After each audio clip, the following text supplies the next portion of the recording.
aha pangkal tenggorokan, aha tengah tenggorokan, gha ujung tenggorokan, qoka dari pangkal lisan, bo makhrajnya tepi lisan, jasyaya di tengah lisan, ronala di ujung lisan, menyentuh gusi atasnya, sadapa punggung ujung lisan, nyentuh pangkal gigi seri, tadadha di ujung lisan, nyentuh ujung gigi seri, zasasa di ujung lidah, dekat gigi seri bawah, fadi perut bibir bawah, nyentuh ujung gigi seri atas, wa antara dua bibir, bama mengatupkan bibir, itulah huruf hijaiyah, yutalaqi musyafahah. Salah satu yang mendatangkan keberkahan dan menghilangkan kefakiran. Mendatangkan keberkahan dan menghilangkan kefakiran. Fakir di sini bukan orang yang tidak punya harta. Fakir di sini bukan orang yang miskin. Fakir di sini bukan mereka yang tidak mempunyai pekerjaan tetap. Akan tetapi fakir yang sebenarnya ketika engkau tidak pernah merasa cukup dengan apa yang Allah berikan. Ada fakir. Begitu juga sebaliknya. Orang yang kaya bukan orang yang rumahnya besar. Orang yang kaya bukan orang yang punya harta melimpah. Orang yang kaya bukan orang yang mempunyai gaji tiap bulan puluhan juta. Lah, itu bukan orang kaya. Tapi orang kaya yang sebenarnya adalah mereka yang mempunyai sifat qanaah di dalam hatinya. Selalu merasa cukup dengan apa yang diberikan oleh Allah dan senantiasa menghargai setiap nikmat yang sampai kepadanya meskipun tidak sesuai dengan keinginannya. Ada orang kaya. Dari sini kita bisa memahami berapa banyak orang yang kelihatannya fakir, orang yang kelihatannya miskin tapi dia kaya. Namun tidak sedikit orang yang kelihatannya kaya, hartanya banyak, mobilnya mewah, pekerjaannya sangat luar biasa, namun orang tersebut adalah orang fakir dan miskin. Kenapa? Ketika sifat qanaah dicabut oleh Allah Subhanahu wa ta'ala di dalam hati kita, maka bagaimanapun harta dunia tidak akan pernah mampu menutupi rasa cukup yang ada di dalam hati kita. Juga Allah menegaskan kepada orang-orang yang tidak tergerak hatinya ketika Allah memanggil dengan kumandang azan. Di masa sahabat ada namanya Abdullah bin Ummi Maktum. Menghadap Rasulullah, dia berkata, "Ya Rasulullah, engkau tahu aku ini orang tua yang buta." Abdullah bin Ummi Maktum, orang tua lagi buta. "Aku tinggal sebatang kara. Rumah jauh dari masjid. Dari rumah menuju ke masjid jalan berliku-liku dan banyak binatang berbisa. Ada 6 kendalanya. Yang pertama, dia buta. Yang kedua, tua. Yang ketiga, tinggal sebatang kara. Yang keempat, rumah jauh dari masjid. Yang kelima, jalan berliku-liku. Yang keenam, banyak binatang berbisa di perjalanan." Meminta menghadap kepada Rasulullah, "Ya Rasulullah, bolehkah aku sholat di rumahku?"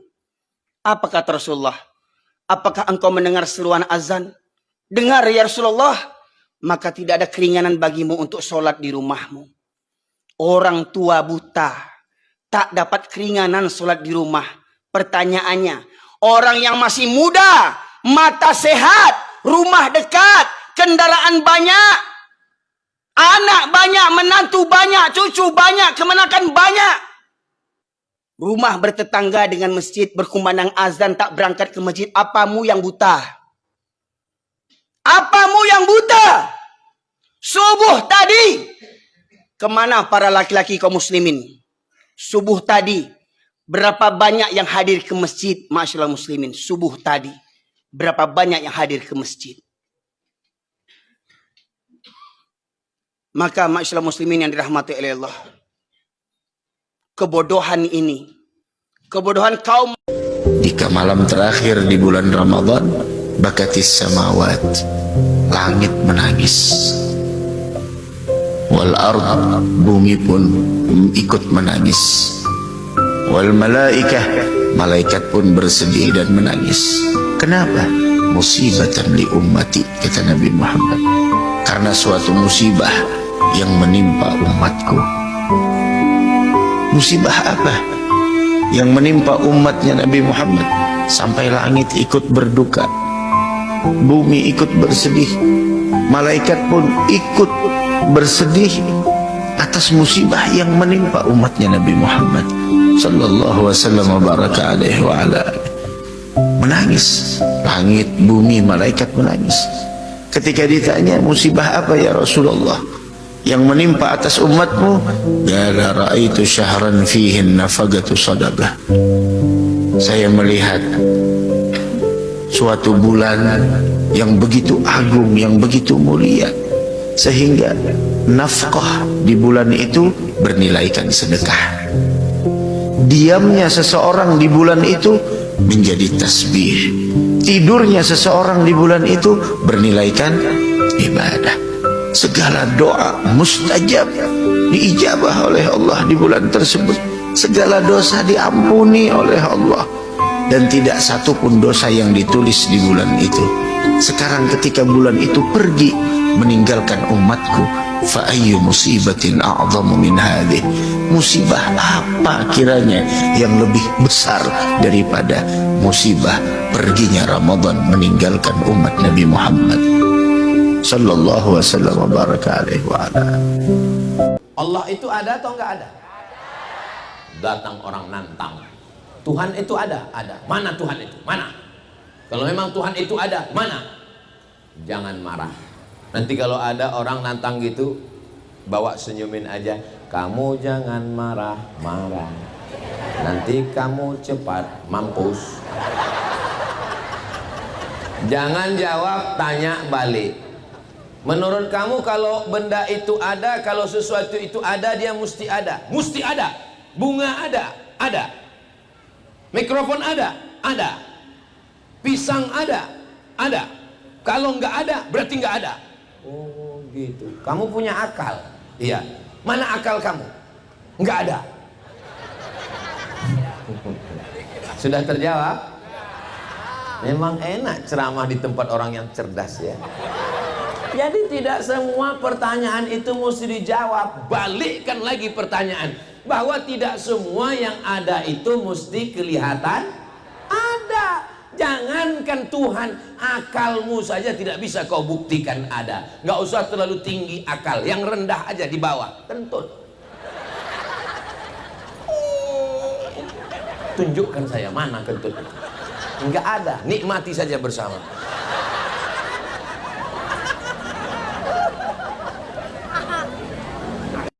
Biar lemah ekonomi, biar lemah pendidikan, kalau iman kuat, insya Allah masih ketolong. Tapi biar ekonomi kuat, pendidikan kuat, iman lemah, malah yang kuat tadi akan menghancurkan nilai iman yang lemah itu tadi. Disinilah mabda'nya, berlindung kita kepada Allah dari lemah hati, lemah iman, lemah akidah. Tugas kita hanya berusaha, bukan menentukan hasil. Kita punya kendala, tapi Allah punya kendali. Ingat, sesulit apapun masalah hidup yang kamu jalani, jika backinganmu Allah, maka kamu akan baik-baik saja. Makanya kata Nabi, perempuan dia mau secantik apapun, sehebat apapun, sekaya apapun, sebagus apapun fisik dan badannya, tapi kalau dia tidak melakukan lemah lembut, tidak beradab di depan suaminya, dia bukan salah satu golongan min ahlil jannah. Ternyata ada yang lebih mahal dari harta, ada yang lebih mahal dari intan dan mutiara, ada yang lebih mahal dari pangkat dan kedudukan. Apa dia? Harga diri. Dan itu yang langka sekali. Ikan di laut biar 3 tahun berendam di air asin, nggak ikut jadi asin tuh? Ya. Kenapa? Karena dia hidup. Ikan yang hidup 3 tahun berendam di air asin, nggak ikut asin. Tapi begitu dia mati, ikan mati mah bagaimana keadaan? Digaremin asin, diasemin asin. Ikan mati. Orang yang jauh dari agama, jiwanya mati. Kalau jiwanya mati, gampang diasem garemin lingkungan. Dekat sama ustadz, kalem kayak ustadz. Dekat sama tukang mabok, teler aja lagi. Gue sih bagaimana yang nyamper aja gue mah. Gampang diasem garemin lingkungan. Tapi orang yang jiwanya hidup, silakan buka tempat pelacuran di samping rumah saya, pantang saya ikut. Manusia akhir zaman sekarang, kalau ada yang lamar anaknya, langsung dia tanya, di mana kerja? Ada mobilnya enggak? Sudah ada rumahnya? Tidak salah, tapi semua yang Bapak tanyakan itu tidak ada gunanya ketika agamanya tidak beres. Apa yang paling besar di dunia ini? Nafsu. Apa yang paling dekat di dunia ini? Kematian. Apa yang paling jauh di dunia ini? Masa lalu. Apa yang paling berat di dunia ini? Memegang amanah. Apa yang paling ringan di dunia ini? Meninggalkan sholat. Apa yang paling tajam di dunia ini? Lidah. Sholat, tapi pikiran melayang. Begini jawaban Rasulullah yang menggetarkan hati. Pada suatu majelis Rasulullah, suasana terasa begitu tenang.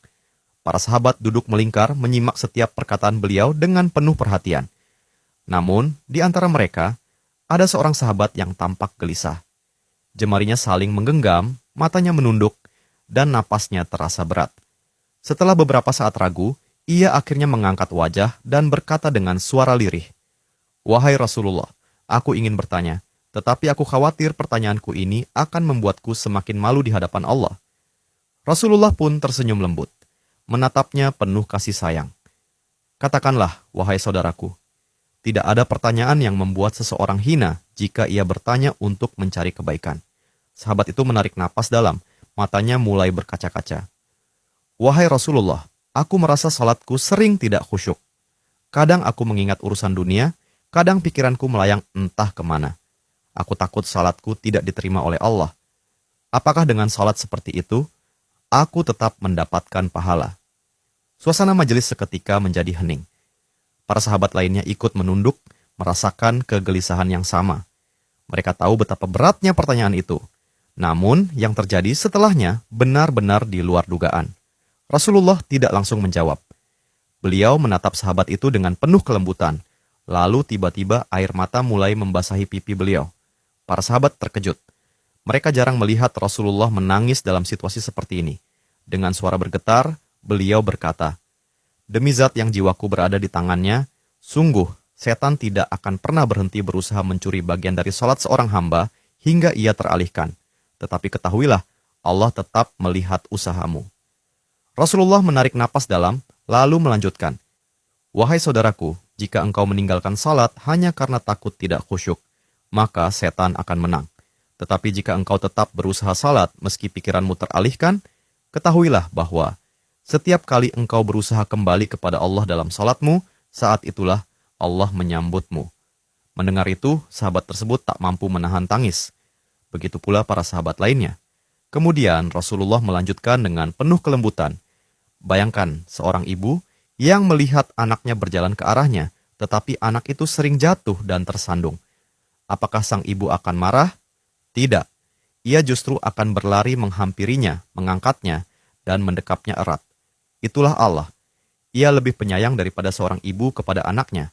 Selama engkau terus kembali, Allah akan selalu menerimamu. Air mata mengalir di pipi sahabat itu. Kata-kata Rasulullah begitu menusuk hatinya. Sejak hari itu, ia tidak lagi putus asa dalam sholatnya. Ia tetap berusaha khusyuk, dan setiap kali pikirannya melayang, ia mengingat nasihat Rasulullah. Setiap kali engkau berusaha kembali, saat itulah Allah menyambutmu. Jangan pernah berhenti. Berusaha, jika kisah ini membuka wawasan kita, yuk berbagi. Biar banyak yang tercerahkan. Setiap satu kebaikan dibalas Allah 10 kali kebaikan, Barakallah forever. Amin ya Rabbal Alamin ya Mujibasailin. Rumus hidup simple. Kalau kita tidak bisa memberikan manfaat kepada orang lain, setidaknya jangan membahayakan orang lain. Kalau kita tidak bisa membahagiakan orang lain, setidaknya jangan membuat sedih orang lain. Kalau kita tidak bisa meringankan beban orang lain, setidaknya jangan menyusahkan orang lain. Akan tetapi jadilah umat terbaik dari kalangan umatnya Nabi Muhammad sallallahu alaihi wasallam. Pecinta dunia itu cirinya 3. 1, selalu galau dengan yang belum terjadi, cemas dengan besok, cemas dengan yang akan datang, cemas tidak punya uang, cemas dengan harga barang, cemas dengan yang belum terjadi. 1 cirinya. Yang kedua, kecewa, sedih dengan yang sudah terjadi. Yang sudah terjadi itu membelenggu hidupnya, yang akan datang menyengsarakan dirinya. Dan ciri yang ketiga pecinta dunia, capek yang tidak ada ujungnya. Setiap waktu tuh capek pikirannya, capek hatinya, capek badannya. Kenapa? Karena tidak diniatkan jadi amal soleh. Kalau diniatkan jadi amal soleh, paling capek hanya badan, tapi pikiran dan hati tidak akan letih, karena semuanya dicatat Allah jadi amal. Sholat itu ikhlas ndak ikhlas hukumnya apa? Sama seperti perempuan ndak mau pakai jilbab. Anak belum baik. Loh, antum ndak baik, ndak jilbaban, ndak baiknya ketambahan. Ndak baiknya apa? Ketambahan. Antum ndak baik berjilbab masih lumayan. Satu kebaikan antum lakukan, satu keburukan antum tinggalkan. Ngerti? Nah, begitu. Jadi itu perkara yang salah. Anda baik tidak baik menggunakan jilbab hukumnya apa? Wajib. Allah sangat mencintai pelaku maksiat yang mau bertobat dibandingkan orang soleh yang tidak pernah merasa salah. Seorang petani, dia selesai bekerja di ladang, istirahat. Dia tidur di bawah sebuah pohon beringin. Di sebelah pohon beringin itu ada pohon labu. Dia berpikir, kalau saya lihat-lihat Tuhan nggak adil katanya. Masa pohon beringin pohonnya besar, buahnya kecil. Pohon labu pohonnya kecil, buahnya gede. Tuhan bukan arsitek ulung ini. Baru dia selesai berpikir Tuhan tidak adil, jatuh sebutir buah beringin tepat menimpa hidungnya. Dia terkejut. Kalau begitu saya sadar katanya, Tuhan benar-benar adil. Coba kalau buah beringin segede buah labu. Waduh, kayak apa muka saya ini? La tahzan, innallaha ma'ana. Jangan bersedih. Sesungguhnya Allah bersama kita. Akan ada masa di mana kebahagiaan itu datang bertubi-tubi kepadamu, sampai kamu bingung. Lalu Allah mengatakan ini kepadamu. Ini adalah hadiah dari sebuah kesabaran kamu selama ini. Allah menaruhmu di tempatmu yang sekarang bukan karena kebetulan. Allah telah menentukan yang terbaik. Allah sedang melatihmu untuk menjadi seseorang yang kuat dan hebat.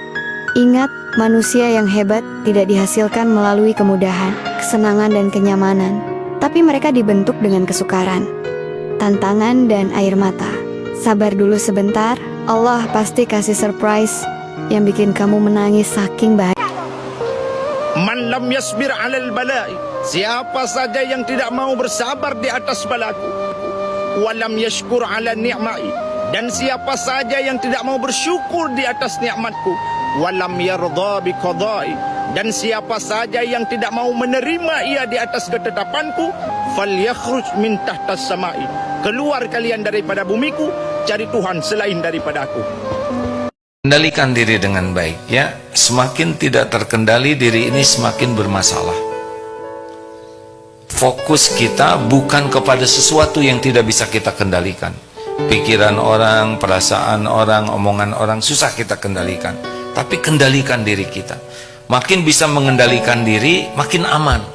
Makin kita tidak bisa mengendalikan diri, kita makin bermasalah dalam hidup ini.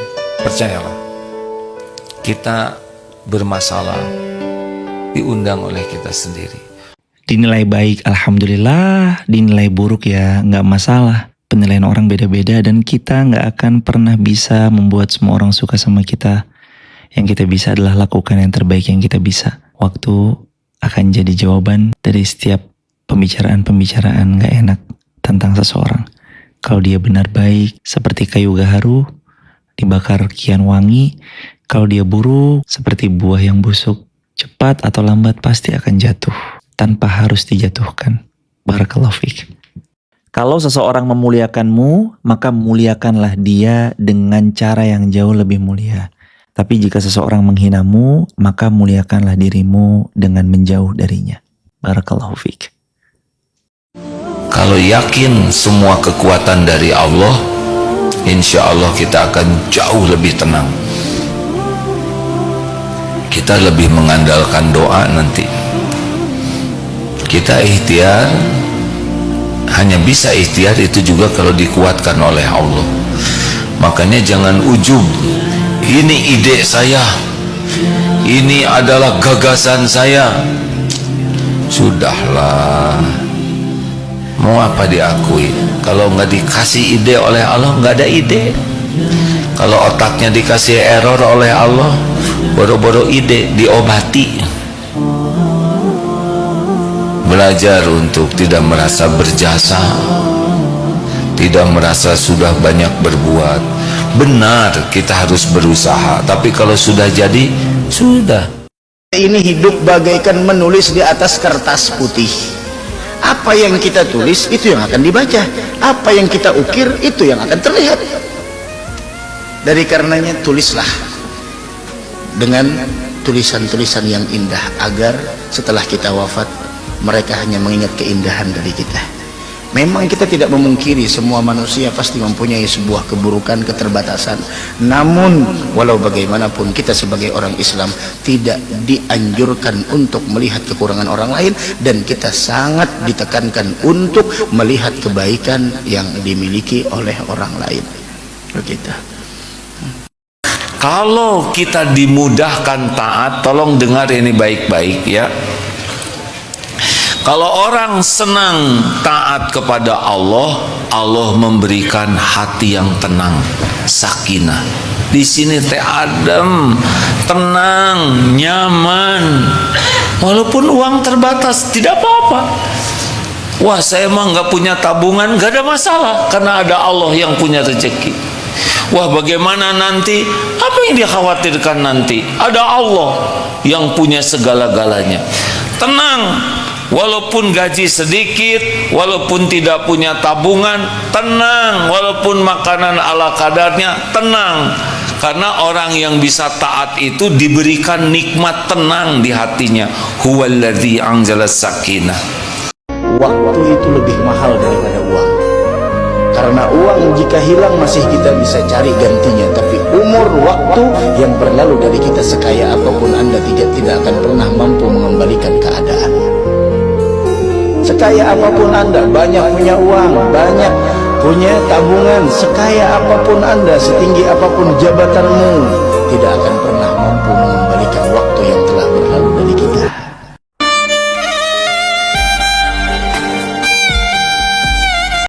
Apa yang ditakuti dengan rezeki?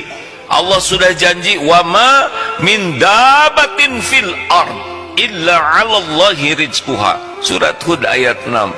Tidak ada satupun makhluk melata yang Allah ciptakan kecuali Allah jamin rezekinya. Kita tidak akan mati sebelum berjumpa dengan rezeki kita seluruhnya. Masya Allah, tidak takut tentang rezeki. Paling takut tidak jujur dalam menjemput rezekinya, takut tidak syukur kalau sudah diberi, takut tidak sabar kalau sedang ditahan, takut tidak ridho kalau rezekinya diambil oleh Allah. Paling takut bukan takut masalah rezekinya, tapi takut salah menyikapi rezeki.